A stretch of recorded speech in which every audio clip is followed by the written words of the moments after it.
আসসালামু আলাইকুম friends, welcome back to my another video. তো দেখুন, নাফিসা ইসলাম ব্লগে সবাইকে স্বাগতম। তো দেখুন, আজকে খাসির মাংস দিয়ে তেহারি রান্না করবে। তো আমার মা রান্না করবে। তো আমি মাংসগুলো ধুয়ে দিচ্ছি। দেখুন মাংসটা ধুইতেছি এখন।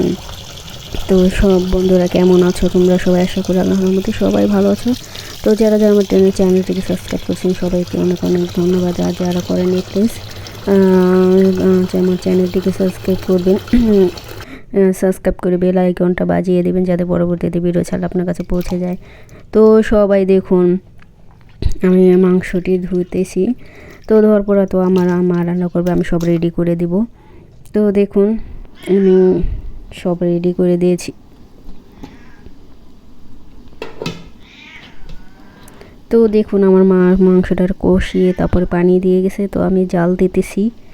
তো পুরো ভিডিওটা দেখলাম না। তো দেখুন,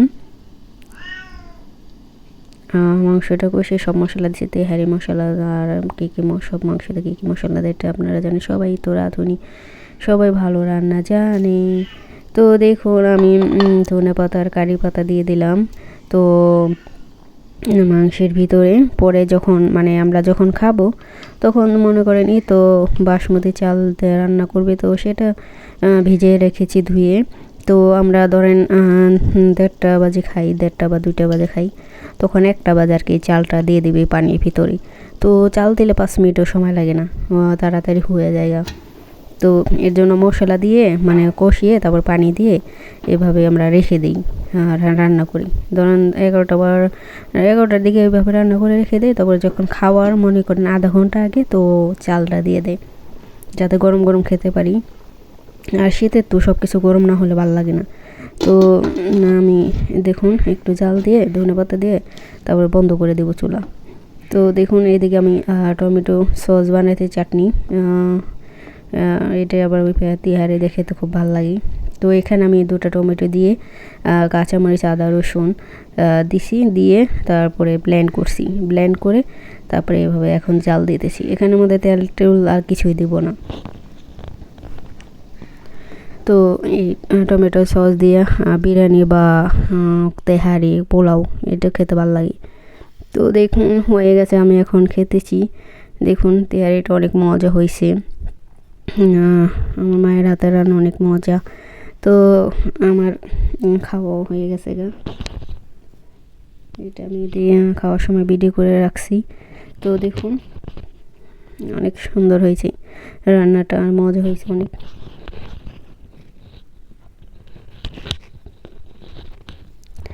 তো যারা যারা সুন্দর সুন্দর কমেন্ট করেন তাদেরকে অনেক অনেক ধন্যবাদ। আর যারা সবসময় পাশে আছেন তাদেরকে অনেক ধন্যবাদ।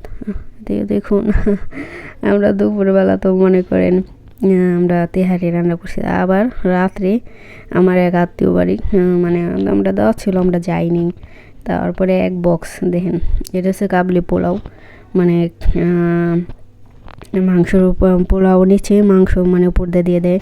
মাংসটা প্রথম নিচে থাকে, এটা রান্না করে, এটা আমার মা রান্না করতো আগে। তো দেখুন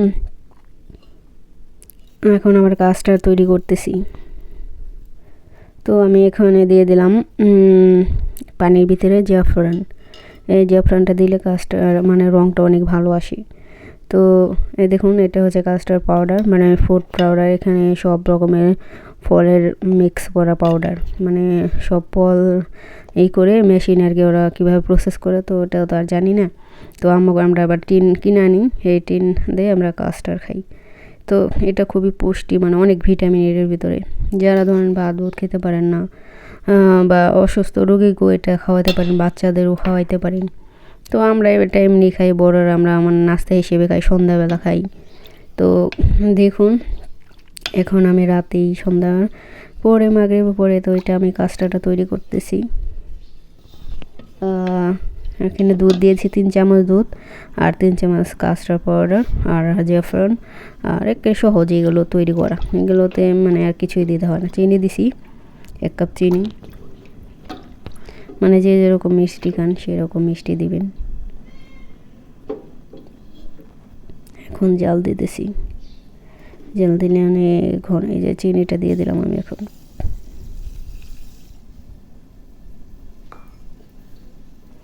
এখন এটা একটু জাল দিলে ঘন হয়ে যাবে একবারে। এই যে দেখুন, বাচ্চাদের সুজি হিসাবে ওটা খেতে পারেন। সুজির থেকে এটাই বেশি ভিটামিন। ধরেন এটা একবেলা খাওয়াইলেন, সুজি 2 বেলা খাওয়ালেন। এটা মানে ছোটো বাচ্চারাও তার ফল খেতে পারে না, এই জন্য ফলের ভিটামিনটা এটার ভিতরে পাবেন। তো যাদের বাচ্চা আছে ছোটো, তারা এই ফ্রুট কাস্টার্ডটা খাওয়াতে পারেন। তো কেমন হলো আমার সব রান্না বান্না, সবাই কমেন্ট করবেন, সুন্দর সুন্দর কমেন্ট করবেন। আপনাদের কমেন্ট পড়তে অনেক ভালো লাগে। যারা সুন্দর কমেন্ট করেন তাদের অনেক অনেক ধন্যবাদ। আর সবার জন্য অনেক দোয়া করি, আল্লাহর কাছে নামাজ পড়ে যেন আল্লাহ সবাইকে সহি সালামতে সুস্থ রাখে, সকল প্রকার রোগ বিপদ থেকে রক্ষা করে। যারা অসুস্থ আছে তারা জানি তাড়াতাড়ি সুস্থ হয়ে যায়। সবার জন্য দোয়া রইল আমার। যারা অভাব অনটনে আছে, আল্লাহ যেন তাদেরকে অভাব অনটন দূর করে দেয়। যারা কাজ নাই সবাই যেন কাজের ব্যবস্থা করে দেয়। আমি সবার জন্য দোয়া করি সব সময়, আল্লাহ যেন সবাইকে ভালো রাখে। তো দেখুন এখন আমি 1 কাপ নিয়েছি, এটা আমি খাবো। এই কাস্টার্ডটা খেতে খুবই ভালো লাগে, কারণ আমি বেশি খাই বিশেষ করে আমার জন্য বেশি তৈরি করি আমি। তো দেখুন আমি বড় 1 কাপ নিছি, এই খাবার সব আমি খাবো। তো সবাই ভালো থাকবেন, আল্লাহ হাফেজ, খোদা হাফেজ।